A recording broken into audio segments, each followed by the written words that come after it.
अगर आप गरुड़ पुराण की रहस्यमय बातों को जानना चाहते हैं, तो हमारे इस वास्तु सागर चैनल को जरूर सब्सक्राइब करें। वीडियो को शुरू करने से पहले कमेंट बॉक्स में श्री नारायण लिखकर परमात्मा को आभार व्यक्त करें। दोस्तों, हम लोगों को हमेशा लगता है कि पुण्य कर्म करने वालों को स्वर्ग की प्राप्ति होती है तथा पापी नीच क्रूर लोगों को नर्क में जाना पड़ता है। लेकिन आप गलत हैं। इस कहानी के माध्यम से हम आपको बताएंगे कि स्वर्ग में जाने का असली हकदार कौन है और वह कौन से कम है जिससे आपके सारे कष्ट और पाप समझा हो जाते हैं। तो चलिए जानते हैं इस पवित्र कथा के माध्यम से। दोस्तों, एक बार धरती लोक पर 4 व्यक्तियों की मृत्यु एक साथ हुई थी। वे सभी लोग विचारों में अलग अलग और अलग अलग प्रदेश के रहने वाले थे। केवल संयोग से ही उन चारों का अंत एक ही समय पर हो गया। एक ही समय पर यम के दूत उन चारों को लेने के लिए आए। मरने वालों में एक तो किसी प्रदेश का राजा था, दूसरा बड़ा धनी व्यापारी था, तीसरा एक पूजा पाठ करने वाला पंडित था और चौथा गरीब मजदूर था जो दिन भर मेहनत करके अपने परिवार का पालन पोषण करता था। चारों की आत्माओं को लेकर यमदूत मृत्यु के देवता धर्मराज की सभा में पहुंचे। चारों उनके सम्मुख जाकर खड़े हो गए। वे सोच रहे थे कि कौन स्वर्ग में जाएगा और कौन नर्क में। यमराज अपने आसान पर विराजित नहीं हुए। उससे पहले ही चारों आपस में बातचीत करते हुए स्वयं को ही स्वर्ग का मिलना चाहिए, यह के होने लगे। सबसे पहले राजा कहने लगा, देखो, मुझे तो धर्मराज पक्का स्वर्ग में ही भेज देंगे, क्योंकि मैं एक विश्वविख्यात राजा हूं। मैंने अपने अनेक सद्कर्मों से धरती लोक पर अपना खूब नाम कमाया है। चारों तरफ लोग मेरे अच्छे कर्मों की चर्चा करते हैं। कभी भी कोई मेरे द्वार से खाली हाथ नहीं गया।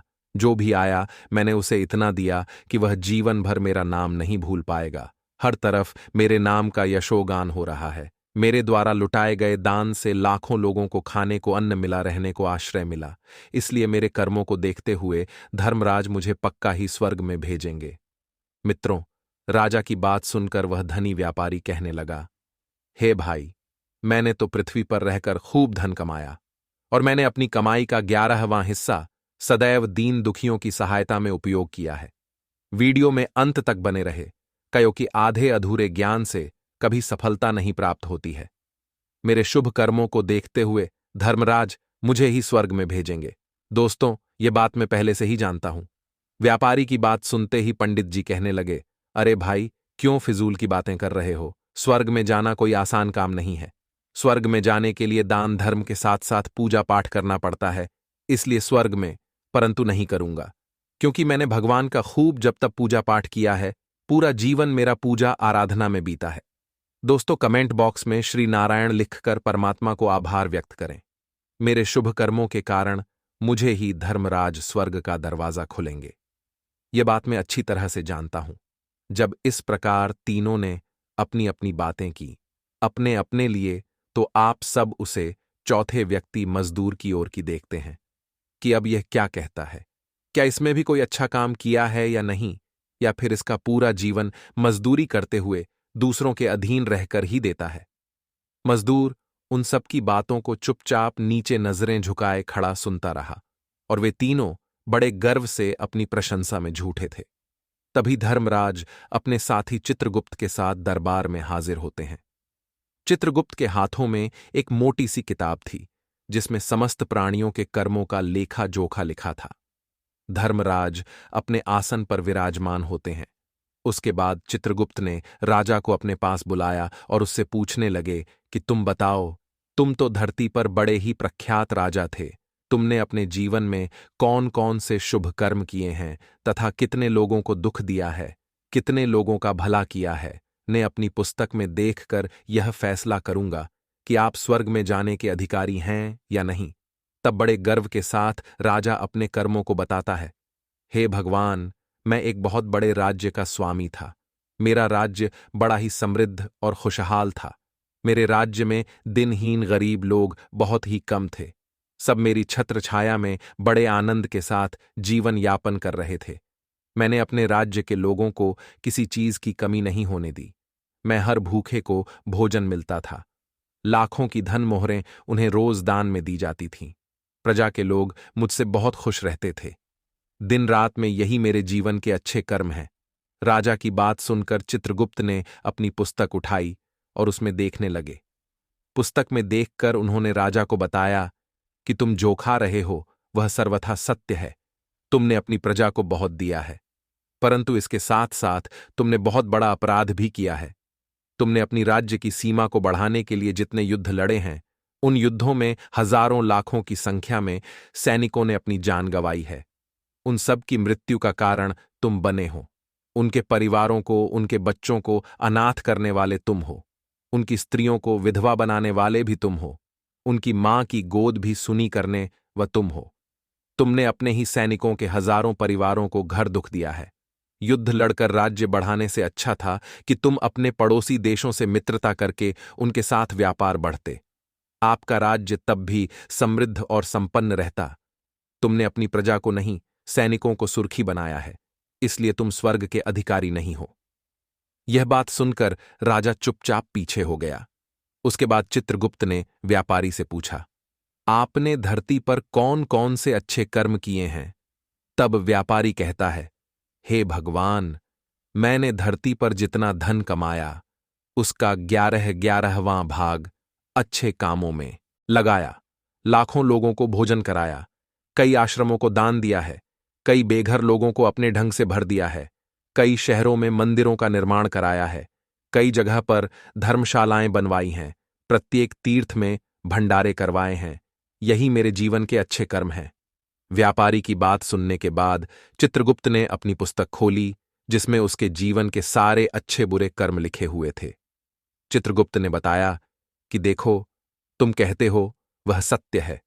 तुमने धरती पर खूब डांट धर्म किया है, पर तुम्हारा बात यह है कि तुमने धरती पर जो दान धर्म किया है वह तुमने उस पैसे से किया है जिसको कमाने के लिए तुमने बहुत झूठ बोला है, बहुत ठगी की है, कई चीजों में मिलावट करके बेचा है, नकली चीजों को असली के दामों में बेचा है, कितने व्यापारियों को रास्ते से हटाया है।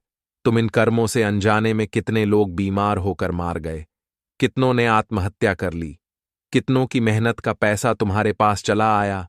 उन सब लोगों की दुआएं तुम्हारे साथ हैं। तुमने जो कुछ भी अच्छा काम किया है वह कम शून्य होता है, इसलिए तुम्हारे पास भी तुम्हारा कोई शुभ कर्म नहीं है। तुम स्वर्ग में जाने के अधिकारी नहीं हो। चित्रगुप्त की बात सुनकर व्यापारी भी बड़ा उदास होकर पीछे हो गया। उसके बाद पंडित जी को आगे बुलाया और पूछने लगे, तुमने अपने जीवन में कौन सी अच्छे कर्म किए हैं? तब पंडित जी कहते हैं, हे भगवान, मेरा पुण्य यह है कि मैंने हजारों लोगों को ज्ञान दिया है, हजारों यज्ञों का अनुष्ठान को संपन्न कराया है, हजारों के घरों में पूजा पाठ कराया है, दिन रात मैंने ईश्वर का जप तप किया है, हजारों कन्याओं का विवाह कराया है, लाखों पिंडदान श्राद्ध कराए हैं, अनगिनत लोगों को मार्गदर्शन किया है। इससे ज्यादा शुभ कर्म और क्या हो सकता है? तब चित्रगुप्त अपनी पुस्तक में देखकर बताते हैं, हे पंडित जी, महाराज, आपका कहना सकते हैं, आपने वास्तव में हजारों लोगों को ज्ञान दिया है, लेकिन उसे ज्ञान पर स्वयं कभी अमल नहीं किया। आपने सैकड़ों यज्ञ पूजा अनुष्ठान कराए, पर उनमें निस्वार्थ भाव से किया गया, कोई कम नहीं था। तुम हमेशा से धन के लालची रहे हो, इसलिए तुम स्वर्ग में जाने के अधिकारी नहीं हो। अब तो उदास होते हुए पंडित जी भी पीछे हो गए। अब बचा केवल मजदूर इंसान। यह देखकर बड़ा हैरान था कि अब तक वह, जिनको इतना महान समझ रहा था, उनमें से कोई भी स्वर्ग का अधिकारी नहीं रहा। तुम्हें कैसे स्वर्ग में जा सकता हूं? मुझे तो स्वर्ग की कल्पना भी नहीं करनी चाहिए, क्योंकि मैं तो कभी पूजा पाठ, जप तप या दान करने के लायक भी नहीं था, तो शुभ कर्म कहां से करता? मैं तो मेहनत मजदूरी करके सारे जीवन अपने परिवार का भरण पोषण करता रहा। वह मजदूर ये सब बातें सोच ही रहा था। इतने में ही चित्रगुप्त ने उसे भी आवाज लगा दी और उससे पूछा, किंतु वह मजदूर तो पहले से ही कहने लगा, भगवान, मैंने धरती पर एक गरीब के घर में जन्म लिया था, दान हवन पूजा पाठ करने के लायक ही नहीं था, तो मैं शुभ कर्म कहां से करता? मैं तो अपने परिवार का पोषण बड़ी मुश्किल से कर लेता था। मैं जानता हूं भगवान कि मैं स्वर्ग में जाने का अधिकारी नहीं हूं। मैंने धरती पर भी नरक भोगा है और आगे भी नरक में ही जाने की हैसियत है, किंतु हे प्रभु, यहां पर भी मेरी एक इच्छा है। मैं स्वर्ग में तो नहीं जा पाऊंगा। लेकिन मैं एक बार स्वर्ग को अपनी आंखों से झांक कर देखना चाहता हूं। इससे अधिक मेरी कोई इच्छा नहीं है, क्योंकि मैंने ऐसा कोई कमी नहीं किया है जो कुछ देर के लिए ही मुझे स्वर्ग में पहुंचा दें। मजदूरी के बाद लोगों की सेवा के लिए मेरे पास समय नहीं बचा पाता था। बचा हुआ समय मैं अपने बूढ़े माँ बाप की सेवा में लगा देता था। उनके लिए उन्हें खिलाता पिलाता, उनके वस्त्र बदलता, यही मेरी दिनचर्या थी। मुझे तो मंदिर में जाने का भी अवसर नहीं मिलता था। मजदूर की बात सुनकर चित्रगुप्त ने अपनी पुस्तक में देखकर पूछा, ही मानव, तुम ध्यान से देखकर बताओ, सोचकर बताओ कि तुमने कभी तो कोई शुभ कर्म किया होगा। तब मजदूर अपने पूरे जीवन के घटनाक्रम को याद करता है। तब उसे याद आता है कि एक बार उसे बहुत तेज भूख लगी थी।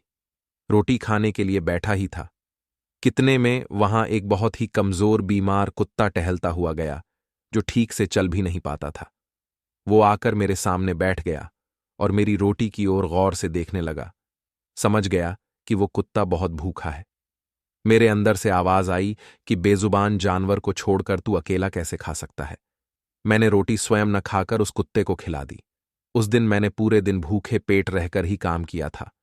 मजदूर की बात सुनकर चित्रगुप्त मुस्कुराए और उसका हाथ पकड़कर बड़े सम्मान के साथ उसे स्वर्ग में लेकर गए और बोली, वास्तव में आप ही स्वर्ग में रहने के अधिकारी हो। प्राणियों पर दया दिखाना ही सबसे बड़ा शुभ कर्म है। मनुष्य जो भी कम निस्वार्थ भाव से करता है, वास्तव में उसका ही उसे सबसे बड़ा पुण्य मिलता है। निस्वार्थ भाव से किया गया जन कल्याण के लिए एक छोटे से छोटा काम भी आपके सैकड़ों पापों को नष्ट कर देता है। लोगों से लालच और स्वार्थ के वशीभूत होकर किया गया शुभ कर्म भी फलदायी नहीं होता। इसलिए ध्यान दें, जीवन में अच्छे कर्म अच्छी भावना के साथ करना चाहिए। दोस्तों, आशा करता हूं कि आपको हमारी वीडियो पसंद आई होगी। ऐसी ही मजेदार वीडियो के लिए हमारे इस वस्तु सागर चैनल को जरूर सब्सक्राइब करें।